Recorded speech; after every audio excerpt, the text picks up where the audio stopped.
বৃষ্টির নিচে দাঁড়িয়ে দোয়া করলে দোয়া কবুল করে কে? করেন আপনারা? বৃষ্টি পড়লে কি গান লাগায় দেন? বৃষ্টি পরে টাপুর টুপুর, ওই যে পোলাপাইন কয় পায়ে দিয়ে সোনার নুপুর, আঁকা বাঁকা মেঠো পথে কোন রূপসী হেঁটে যায়, আমিও আছি তোমার সাথে, আছে না নাই? বৃষ্টি পড়লে মানুষ গান লাগায় দেয়, হিন্দি সিরিয়াল লাগায় দেয়। নো, বৃষ্টি দেখলে আল্লাহর হাবিব ভয় পেয়ে যেতেন, একবার ঘরে ঢুকতেন আর একবার বেরোতেন। আম্মা জান আয়েশা বলতেন, ভয় পান কেন?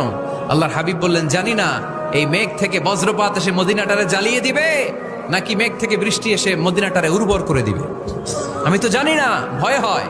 দোয়া করতেন, আল্লাহুম্মা আসকিনা গাইসান মুগীসান মারিআন মারিআন নাফিআন গায়রা দার আজিলান গায়রা আজিল। আল্লাহ, আপনি উপকারী বৃষ্টি দেন, এমন বৃষ্টি যেটাতে আমাদের রিজিক আছে, গবাদি পশুগুলোর রিজিক আছে, কল্যাণজনক বৃষ্টি দেন, ভালো বৃষ্টি হইলে তাড়াতাড়ি দেন, দেরি করেন না কোন। সুবহানাল্লাহ।